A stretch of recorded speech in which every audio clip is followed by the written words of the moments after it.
వాళ్ళు చేసుకుంటున్నారు కదా, మేము ప్రశాంతంగా ప్రసాదం చేసుకుని మాకేం గొప్ప కాదు. మేము 20 రోజుల నుంచి తిరుగుతున్నాం. బ్రహ్మారెడ్డి ఆ రోజు మా ఇంటి దగ్గరకు వచ్చిండు, సరే వాళ్ళు ప్రసారం వాళ్ళు చేసుకుంటున్నాం. బ్యారికేడ్ కూడా తన్ని వచ్చిండు.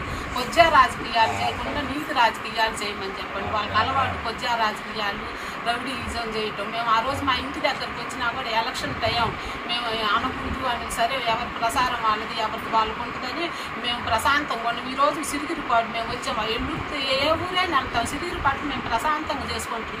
ఊళ్ళో వాళ్ళని అడగమనండి, మేము ఏమన్నా గొడవ చేసామా, మేము వెళ్ళిన ఇంటికి వాళ్ళు తీసుకెళ్ళిన ఇళ్ళకి వెళ్ళి మేము ఫ్యాన్ గుర్తుకు ఓటేయండి అమ్మా అని అడుగుతున్నాం. మేము అంతకు తప్పితే మేమేం ఏమన్నా గొడవలు చేసామా, మా పక్కన వచ్చిన వాళ్ళు వాళ్ళని ఏమన్నా వాళ్ళ ఊళ్ళో వాళ్ళని ఒక మాట అన్నారేమో కనుక్కోమనండి. పోలీసులు వైఎస్ఆర్ పార్టీ వాళ్ళకి అండగా అంటున్నారు. ఇప్పుడు ఎస్పీ సమాధానం చెప్పాలా.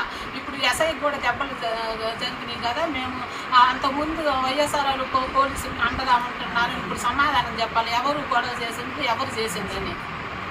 కొద్దిగా రాజకీయాలు చేయకుండా నీతిగా చేయమని చెప్పండి. బ్రహ్మారెడ్డి ఆడవాళ్ళ మీద ప్రతాపం ఉంటే మా వారి మీద చూసుకోమని, మగవాళ్ళు ఉన్నప్పుడు చూసుకోవాలా.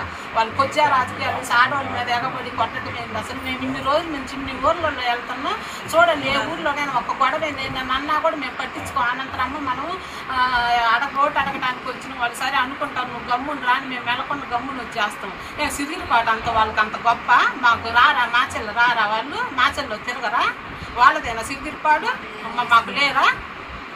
నీతికి చేయమని చెప్పండి బ్రహ్మారెడ్డికి. వాళ్ళకి మట్టలు చేసే అలవాటు, ఆడవాళ్ళ మీద ఎగబట్టం చేయటం వాళ్ళకి అలవాటు.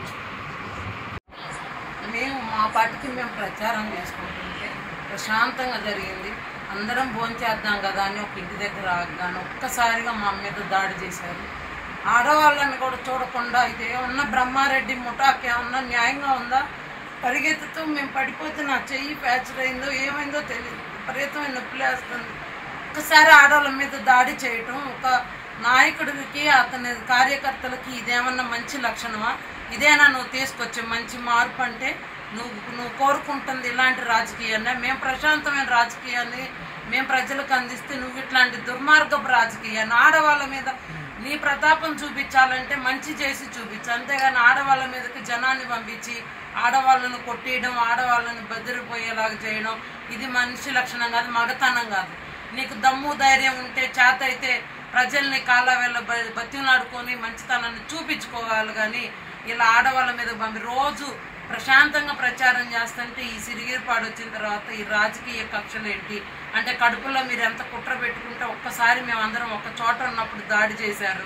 ప్రశాంతంగా జరిగిన దాన్ని ఈ 25 రోజుల నుంచి ప్రతి ఊర్లో గొప్పగా ఆదరణ పొందాము. ఈ ఊర్లో అంతకంటే ఎక్కువ ఆదరణ మాకు వస్తుందని చెప్పి కడుపులో కక్ష పెట్టుకొని ముఠాగా వచ్చి ఒక్కసారిగా మా మీద దాడి చేశారు. చూడండి ఎంతమంది దెబ్బలు తగిలి, ఇంకా చాలా మంది కింద పడ్డారు. ఏమన్నా న్యాయంగా ఉందా? దయచేసి అందరూ కూడా చూడండి, ఇది రేపు బ్రహ్మారెడ్డి కానీ చంద్రబాబు నాయుడు కానీ వస్తే జరిగేది ఇదే. ఆడవాళ్ళని ఇలా చేశారంటే రేపు మగవాళ్ళని ఏం చేస్తారు? మమ్మల్ని బయట తిరగనిస్తారా రేపు వీళ్ళు అధికారంలోకి వస్తే? దయచేసి మిమ్మల్ని వేడుకుంటున్నాం అమ్మా, ఇప్పుడైనా కళ్ళు తెరిచి చూడండి, మమ్మల్ని చూడండి, మా బాధ చూడండి. ఎంత బాధగా ఉందో మాకు తెలుసు.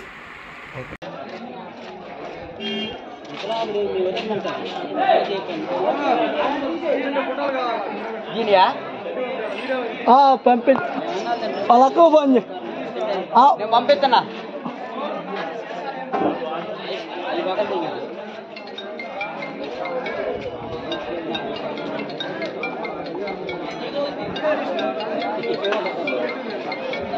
అన్న సత్యంలో పంపిస్తుంది.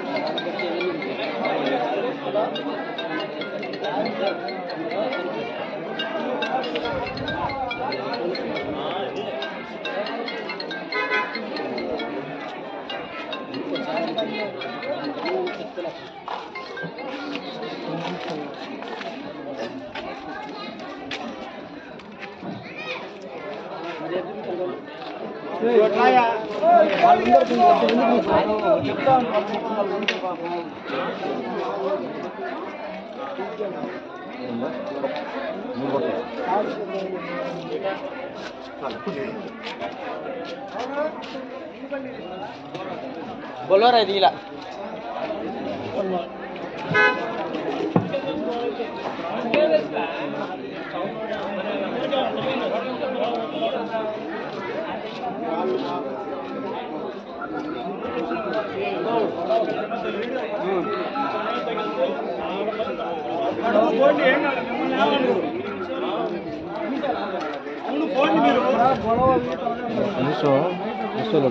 ఫోన్ నుంచి నాకు పెడితే నేను అర్జెంట్ కదా